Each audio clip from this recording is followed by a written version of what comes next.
ஏன் அந்த முட்டை அளவு 2 ரூபா. புக்கு 3 ரூபா. ஊருகா 1 ரூபா. பாக்கு 2 ரூபா. இது 4.50. அப்படின்னா அந்த பாட்டில் என்ன விலை? ஐயா உனக்கு என்ன வேணும்? உன் கடையில என்ன இருக்கு? தட்டு மூட்டி சாமான் இருந்து லொட்டுல இருந்து லொசு வரைக்கும் இருக்கு. அப்படின்னா லொட்டுல ஒரு குளவும் லொசுக்குல ஒரு குளவும் கொடு. இது வியாபாரம் சரி வராது. முதல்ல இடத்த காலி பண்ணு. கோச்சிக்கிறான் தம்பி. ஒரு பில்டர் வந்து சொல்லு. ஃபர்ஸ்டே கேட்கலாம்ல.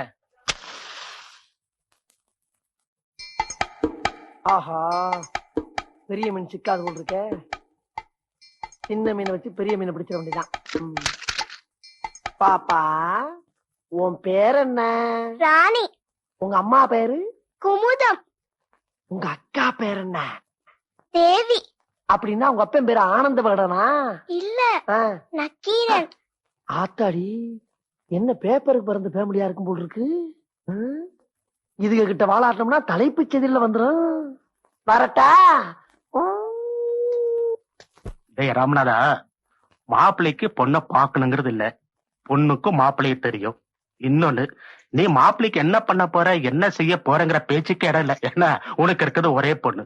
உன் சொத்து போறா மாப்பிள்ளைக்கு தான் சொந்தம். என்ன நான் சொல்றது?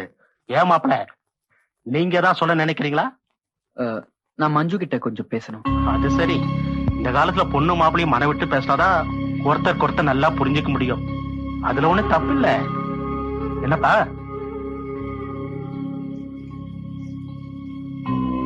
Okay, proceed. கொஞ்சம் இல்ல, நிறையவே பேசுங்க. கல்யாணத்துக்கு அப்புறம் காலேஜுக்கு வருவல்ல? வருவேன். கல்யாணத்துக்கு காலேஜுக்கு என்னடி சம்பந்தம்? மஞ்சு, மேரேஜுக்கு அப்புறம் மாப்பிள்ள தான் டிராப் பண்ணுவாரா? பண்ணாத, மாப்பிள்ள வராடி. எக்ஸ்கியூஸ் மீ, உங்களோட கொஞ்சம் தனியா பேசணும்.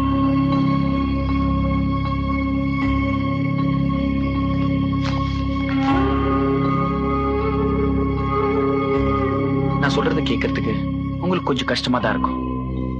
ஆனா சொல்லி ஆகணும், அது என் கடமை. நம்ம கல்யாணம் நடக்காது. ஏன்னா உங்களை எனக்கு பிடிக்கல.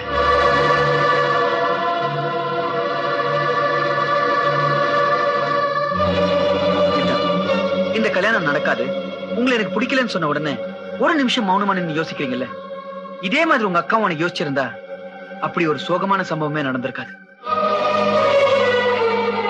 உங்களுக்கு பிரபாகர் எவ்வளவு நாளா தெரியும்? உங்க அக்காவை பொண்ணு பார்க்க வந்த அந்த ஒரு நாள் மட்டும்தான் தெரியும். எனக்கு 26 வருஷமா தெரியும். அவன மாதிரி ஒரு நல்ல மனுஷனை, நண்பனை பாக்குறதே கஷ்டம். அடுத்தவங்களுக்கு ஒரு பிரச்சனைன்னா அவன் துடிச்சு போயிடுவான். நம்மளால அந்த குடும்பத்துக்கு இப்படி ஒரு நடந்து போச்சேன்னு அவன் ஒவ்வொரு நிமிஷம் படுற வேதனைய உங்களுக்கு சொல்லி புரிய வைக்க முடியாது. உங்க வீட்டுல உங்க அக்கா இறந்து போன சோகத்தை கூட மறந்துட்டு உங்களுக்கு கல்யாணங்கிற சந்தோஷமான விஷயத்துக்கு நீங்க தயாராயிட்டீங்க. ஆனா அவங்க அப்படி இல்ல. அவங்க வீட்டுல ஒரு பொண்ணு இறந்து போன மாதிரி நினைச்சுதான் இன்னும் வருத்தப்பட்டு இருக்காங்க. கலெக்டர் ஆயிட்டு தான் கல்யாணம் பண்ணிக்கணும்னு மோட்டிவோட இருந்த அவனை அம்மாவும் அப்பாவும் கல்யாணத்துக்கு கட்டாயப்படுத்தினாங்க. அந்த கல்யாணத்தை தள்ளி போடுறதுக்கு என்ன வழின்னு யோசிச்சப்போ, பொண்ணு பார்த்துட்டு பொண்ணு பிடிக்கலன்னு சொல்லிடுவோன்னு ஐடியா கொடுத்தவனே நான் தான். அப்ப கூட அவன் மனசு கேட்கல. நான் உங்களை பார்த்துட்டு பொண்ணு பிடிக்கலன்னு சொல்றதை விட நீங்க என்ன பார்த்துட்டு மாப்பிள்ள பிடிக்கலன்னு சொல்லிடுங்கன்னு மீனாவுக்கு லெட்டர் எழுதி போட்டான். எங்க கெட்ட நேரம் அந்த கடிதம் கிடைச்சதோ கிடைக்கலையோ தெரியல. அந்த கடிதம் மட்டும் கிடைச்சு உங்க அக்கா படிச்சிருந்தா சந்தோஷமா இருந்த இந்த 2 குடும்பத்திலையும் இப்படி ஒரு சங்கடமான சூழ்நிலையே உருவாயிருக்காது. உங்க அக்கா இறந்து போனது பிரபாகர் அவங்களுக்கு மாப்பிள்ளையா கிடைக்கலங்கிற ஒரு ஏக்கத்திலையும் ஏமாற்றத்திலையும் அவசரப்பட்டு எடுத்துக்கிட்ட முடிவு. இதுக்கு பிரபாகர் எந்த வகையிலும் காரணம் இல்ல. நிச்சயமா இதை நம்புங்க. இதை புரிய வைக்கிறதுக்கு நாங்க எடுத்துக்கிட்ட முயற்சி எல்லாம் தோத்து போச்சு. யார் வந்து பேசினாலும் நீங்க கேட்க தயாரா இல்ல. அப்பதான் உங்க அப்பா என்ன உங்களுக்கு மாப்பிள்ளைய செலக்ட் பண்ணாரு. அந்த சந்தர்ப்பத்தை நான் பயன்படுத்திக்கிட்டேன்.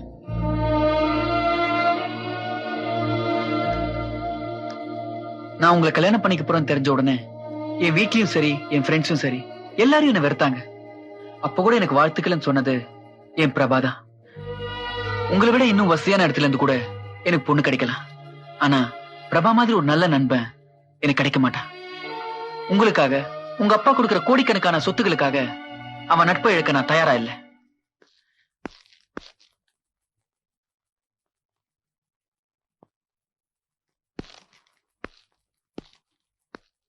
தன்னோட லட்சியம், கனவு, நிம்மதி, சந்தோஷம் எல்லாத்தையும் தொலைச்சிட்டு நிக்கிறவன் ஆசைப்படுறது உங்க வீட்டுக்கே மாப்பிள்ளையா வந்து 2 குடும்பமும் சந்தோஷமா இருக்கணுங்கிறதா. அதுக்காக நாங்க எடுத்த எல்லா முயற்சியும் முடிஞ்சு போச்சு. இனிமே அது நடக்கிறதும் நடக்காததும் உங்க கையில தான் இருக்கு.